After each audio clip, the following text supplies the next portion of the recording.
Hi உறவுகளே, அஸ்ஸலாமு அலைக்கும். நம்ம பாரம்பரியமான பால் கொழுக்கட்டை எப்படி செய்யலான்னு பார்க்கலாம் வாங்க. அதுக்கு ஃபஸ்ட்டு 2 வெல்லத்தை நம்ம இது போல் தண்ணி ஊற்றி அதில் நல்லா கரைச்சி எடுத்துக்கோங்க. இது கம்பி பதம்லாம் தேவையில்லைங்க, நார்மலாக அது கொதித்தாலே போதும்.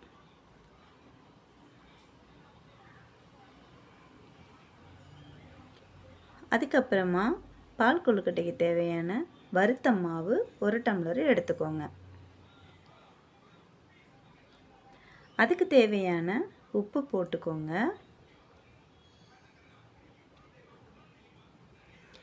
அப்புறம் வெதுன்னு தண்ணி ஊற்றி அதை நல்லா பிசைஞ்சுக்கோங்க. 1 கைப்பிடி தேங்காய் போட்டுக்கோங்க. இதே போல் உருட்டி எடுத்துக்கோங்க. நல்லா ஒரு 10 நிமிஷம் உருட்டி எடுத்துக்கோங்க. இதே போல் உருண்டை பிடிச்சி எடுத்துக்கோங்க. நீங்கள் உருண்டை பிடிக்கும்போது கையில் எண்ணெய் தடவிக்கோங்க. அப்போ தான் உங்களுக்கு கையில் ஒட்டாமல் இது போல் நல்லா பிடிக்க வரும். அதுக்கப்புறம் பாதி மூடி தேங்காயை மிக்ஸி ஜாரில் அடித்து இதே போல் எடுத்துக்கோங்க. நீங்கள் மை வேஸ்ட்டுக்கெலாம் அரைக்க வேண்டியது இல்லைங்க, ஏன்னா நம்ம பால் எடுக்க தான். இது தண்ணி பால், இது தலைப்பால். அப்புறம் என்னென்னு பார்த்தீங்கன்னா, இதே போல் எல்லாத்தையும் உருட்டி எடுத்துக்கோங்க. அப்புறம் தண்ணி நல்லா கொதிக்க வைங்க. தண்ணி நல்லா கொதிக்கும்போது கொஞ்சமாக அதில் உப்பு போட்டுக்கோங்க. அப்போ தான் நமக்கு கொழுக்கட்டை நல்லா டேஸ்டியாக நம்மளுக்கு கிடைக்கும். நல்லா வெந்துருச்சுங்க. வெந்ததுக்கப்புறம் இது போல் நீங்கள் எடுத்து பார்த்தீங்க அப்படின்னாலே உங்களுக்கு வெந்தது தெரியும். வெந்துருச்சுங்க.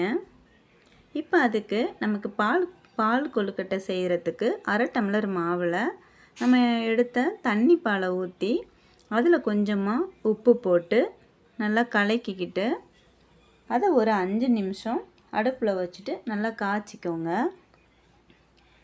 5 நிமிஷம் நீங்கள் அடுப்பில் காய்ச்சும் போதே உங்களுக்கு அந்த பால் கொழுக்கட்டை மாவு ரெடி ஆகிடும்.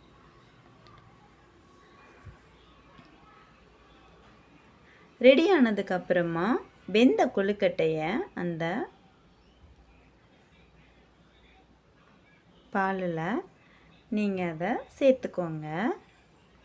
சேர்த்ததுக்கப்புறமா கரண்டி போட்டு ஒரேடியாக கிண்டாமல் அதை அப்படியே விட்டுருங்க.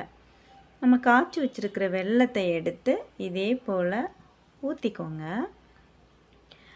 ஊற்றுனதுக்கப்புறமா அந்த டேஸ்ட்டை இன்னும் தூக்கலாக கொடுக்க இந்த மில்கில் 2 ஸ்பூன் மில்க்கு இதில் சேர்த்துக்கோங்க. உங்களுக்கு இது நீங்கள் சேர்க்கும்போது பால் கொழுக்கட்டை சாப்பிட்றதுக்கு அவ்வளோ டேஸ்ட்டாக இருக்குங்க. சர்க்கரை சேர்க்கக்கூடாதுங்க பால் கொழுக்கட்டைக்கு. எப்போதுமே சர்க்கரை சேர்த்தோம் அப்படின்னா அதோடைய டேஸ்ட்டை வேறு மாதிரி மாறிடும்.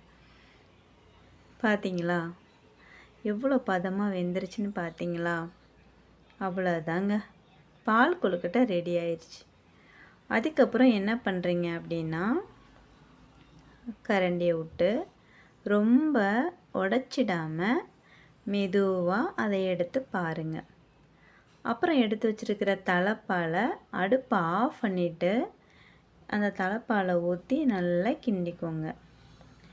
கிண்டினதுக்கப்புறமா உங்களுக்கு பால் கொழுக்கட்டை ரெடி ஆயிருங்க.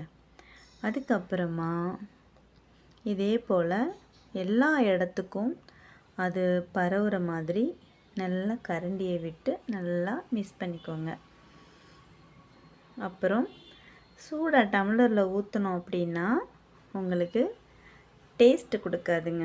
எப்போதுமே பால் கொழுக்கட்டை சாப்பிட போகிறோம் அப்படின்னாலே இது போல் ஒரு தட்டில் ஊற்றி ஃபஸ்ட்டு ஆற வச்சுக்கோங்க.